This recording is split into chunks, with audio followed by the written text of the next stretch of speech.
Hello everyone, it's KoDoRiN. Shocker, another video, huh? Today I'd like to detail on how to make Marth's Chaingrab a lot harder and even downright invalidate some follow-ups. As we all know, Final Destination is a very polarizing stage that Spacies has suffered through since the beginning of time. While it's true that FD is tough against Marth, there's also a lot of optimizations Spacies players don't utilize to make Marth's Chaingrab much more difficult.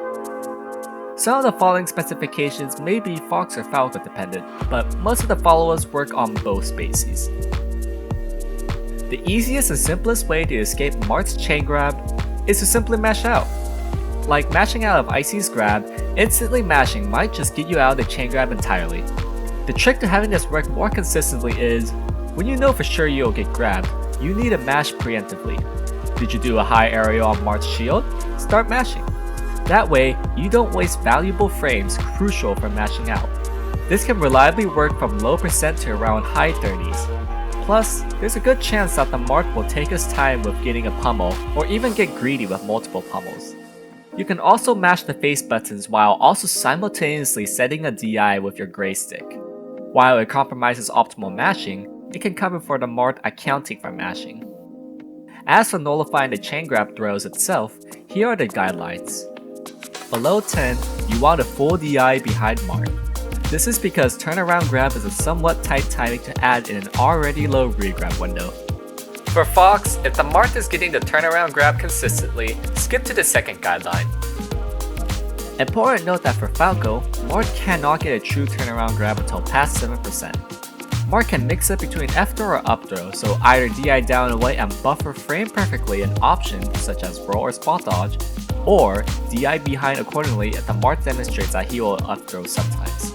To cover Marth's opting to tech chase with up tilt or other throws, preemptively tech right before the Marth throws to cover options and mix up your tech options accordingly. Even if you miss tech when the Marth up tilts preemptively, that is okay since Marth does not have time to cover all options due to his lag from up tilt. Just don't pick the same tech options or patterns every time. Above 10%, DI behind becomes less reliable as the regrab window gets extended from Marth. What you should do instead is to mix it between no DI and very slight DI in to make the DI ambiguous so Marth can't just grab in place. This is notoriously difficult for Marth to regrab, as this is the reason why Mewtwo King and even Zane typically opt for up tilt below 20. In order for Marth to successfully pivot grab ambiguous DI in place, he has to do multiple near frame perfect inputs to 1. Dash forward for a frame, 2. Turn around the next frame, and 3. Grab right as the Marth turns around. That is 3 frame tight inputs in order to make the regrab true when accounting for ambiguous DI. Otherwise, if Marth is off by even a little bit in any of these steps, the Spacie can shine or double jump away from the combo, effectively ending the Chaingrab. So learn the shine timing in order to get out. You could get a feel of it by seeing the Uncle Punch bot shine frame perfectly out of hit stun, or use 20xx tools to get a visual window. Alternatively, if you're not a fan of timing a shine, you could also use tap jump, as it has a 3 frame buffer window to add some leniency. As the percents increase though, this method becomes more unreliable because the execution window becomes bigger for Marth. Around low 20s for Fox and mid 20s for Falco is when better Marths can reliably regrab more consistently. This is still worth doing though because it's still pretty tight timing on Marth's end. So you should still time a shine or buffer a double jump out of there. Around the low 30s mark for Fox and high 30s for Falco is when up tilt follow-up starts to combo off of ambiguous neutral DI. While you might think that this marks the end of the world, there's still plenty you can do. For one, you can do more outward angles of slight DI so you get hit by the sour spot of up tilt or have them whiff a pivot grab. Marth can react and just regrab in place, but this is a way to check them since many of them are so used to up tilting or pivot grabbing that I thought it was worth mentioning. More importantly, you can use SDI to make follow-ups harder. Marth's up tilt in of itself has a lot of weird properties that you can exploit, but a general rule of thumb is that you can SDI upwards so a regrab isn't a true combo. While Marth could react to that with another up tilt or up air, you could continue to SDI upwards so then Marth has no choice but to go for another up air or end the combo with a measly nair. From the 50s mark, it all becomes a big mix-up game. Will the Marth up air? Fair? Tipper F smash? These are all the major variables that you need to account for to nullify his follow-ups as effectively as you can. For tipper F smash, survival DI up and in. For fair, combo DI down and away. For up air, DI towards the center and SCI upwards. Personally, I default to survival DI and tipper F smash so the Marth would have to work harder with his follow-ups. Once tipper F smash clearly does not combo, then pay attention to whether or not the Marth favors up airs or fairs and DI accordingly.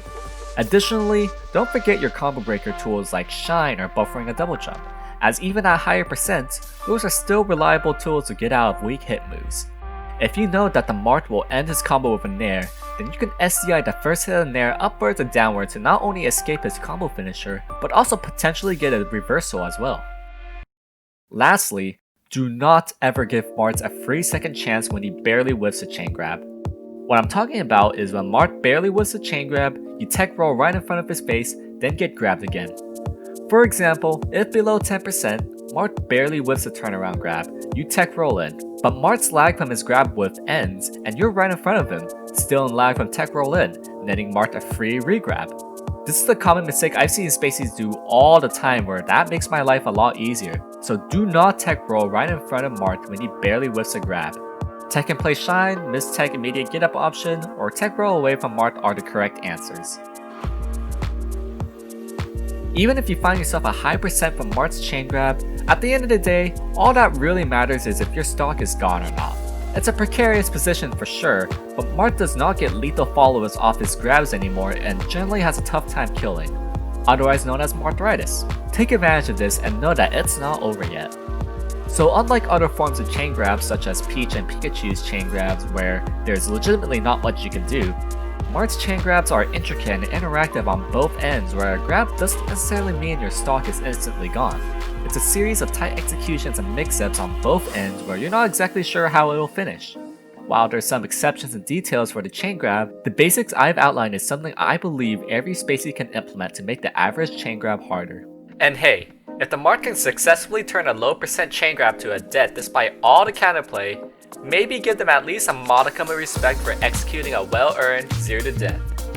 And yes, ultimately this is still a hard stage to overcome, but that makes the victory all the more sweeter. That's all for today's video. If there's anything you'd like to see in future videos, please comment below. Be sure to like and subscribe, and feel free to follow me on Twitter at KoDoRiN SSB. I hope the video was helpful.